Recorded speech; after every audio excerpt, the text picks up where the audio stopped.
দেখো কি সুন্দর, দেখেছো? দেখেই লোভ লাগছে, খেতে ইচ্ছে করছে, তাই তো? যারা মিষ্টি ভালোবাসো, যারা পায়েস ভালোবাসো, তাদের এটা খুব ভালো লাগবে। এটা কি বলো তো? তাহলে দেখবার জন্য চলে এসো দীপিকা মজুমদারের রান্নাঘরে। তাহলে সেখানেই তোমরা দেখতে পারবে এই জিনিসটা কি। ভীষণ খেতে ইচ্ছে করছে, তাই তো? আমার তো খুব ভালো লাগে। তাহলে তোমরা দেখতে চলো কি করছি। এই দেখো গাজর, আমি বড় বড় দুটো গাজর ধুয়ে খোসা ছাড়িয়ে এটাকে আমি গ্রেট করে নিয়েছি, বড় অংশটা দিয়ে গ্রেট করেছি, যে গ্রেট করে রেখেছি। এইবার দেখো গোবিন্দভোগের চাল খানিকটা আমি এই যে বাদামের সাথে ভিজিয়ে রেখেছি, আর খানিকটা চাল এই যে, এইটা আমি কি করছি দেখো। দেখো দুধটা ফুটে গেছে এবং দেখো একটুখানি ঘনও হয়েছে। এইবার আমি এতে এই যে গোবিন্দভোগের চাল ধুয়ে ঘি মাখিয়ে রেখেছি, এবার এটা আমি এতে দিয়ে দিচ্ছি, দুধটার মধ্যে দিয়ে দিচ্ছি।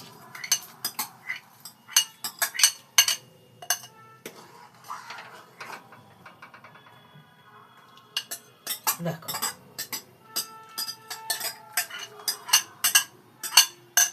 এবার আমি এটাতে দিয়ে দিয়েছি। এবার এই চালটা দুধের যেরকম পায়েস সেরকমই এটা সেদ্ধ হোক।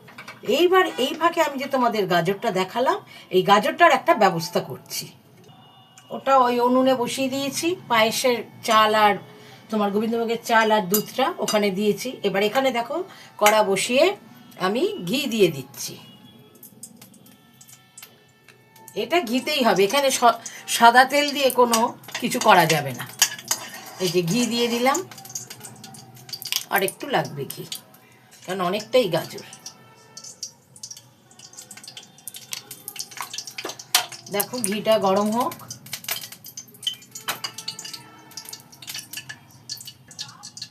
কি গরম হয়ে গেছে, এতে এই যে গাজরগুলো যে আমি কুড়িয়ে রেখেছিলাম, এই গাজরগুলো দিয়ে দিচ্ছি।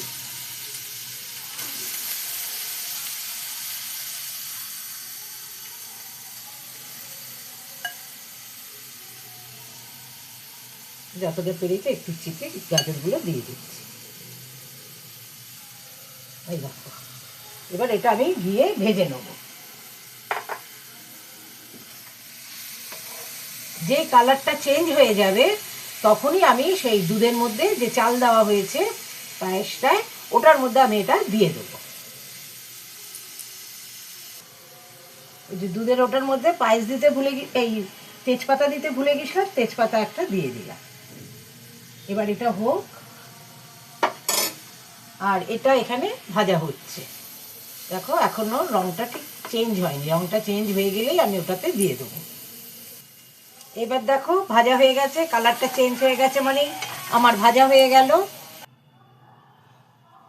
চালটা সেদ্ধ হয়ে গেলে এই যে দুধের মধ্যে যে পায়েসটা করছি, পায়েসের চাল সেদ্ধ আধা সেদ্ধ হলে তখন আমি গাজরটা দিয়ে দেবো, কারণ গাজর খুব নরম, ও দিতে দিতেই গলে যাবে। আর এই ফাঁকে আমি কি করব, এই যে দেখো খানিকটা গোবিন্দভোগের চাল আর তোমার চিনে বাদাম ভিজিয়ে রেখেছি, এটাকে আমি মিহি পেস্ট করে নেব একদম। সেই ফাঁকে এটা আমি করে নিই। চালটা খানিকটা সেদ্ধ হয়ে গেছে, এবার আমি এই গাজরটা যে ভেজে রেখেছি এটা এতে দিয়ে দেবো।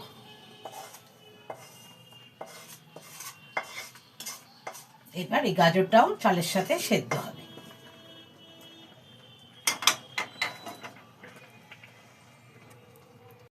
দেখো এর মধ্যে এখন আমি এই যে কাজু দিয়ে দিলাম, কাজু বাদাম, এই যে কিশমিশ দিয়ে দিলাম, আর একটু সামান্য একটু বাকি আছে, দিয়ে দিচ্ছি। দেখো একটু আমন্ড কুচি দিয়ে দিলাম।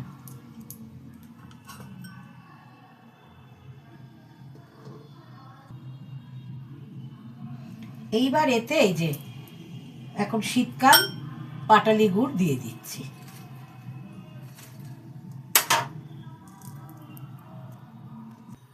দেখো এটা হয়ে গেছে। কড়াটা আমি না চেঞ্জ করে নিলাম, কেন ওটাতে একদম এত ভর্তি হয়ে গেছিলো যে আমি নাড়াতে পারছিলাম না, যার জন্য চেঞ্জ করে নিলাম। এইবার দেখো এই যে, এইবার এটার মধ্যে কি দিচ্ছি, ওই যে তোমাদের দেখালাম গোবিন্দভোগের চাল আর বাদাম ভিজিয়ে রেখেছিলাম, ওটাকে মিহি করে পেস্ট করে নিয়েছি। এই দেখো একদম মিহি পেস্ট, এই পেস্টটা আমি এটার মধ্যে দিয়ে দেবো।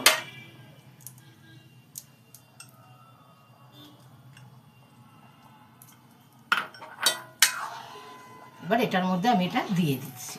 এবার এটা একটু ফুটে নিক। দেখো কেমন সুন্দর হয়েছে। এবার আমি গ্যাসটাকে নিভিয়ে দিচ্ছি। এই দেখো তৈরি হয়ে গেল গাজরের পায়েস। কি সুন্দর, দেখো সুন্দর লাগলো না? দেখেই লোভ লাগছে খেতে। তোমরা এইভাবে করে খেও।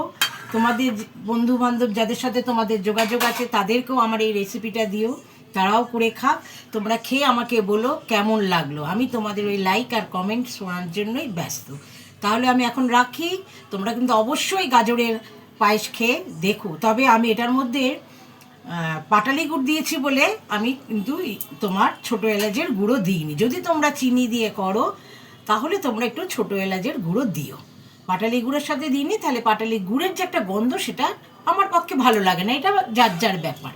তাহলে আমি রাখি, তোমরা করে অবশ্যই খেও। Bye, take care.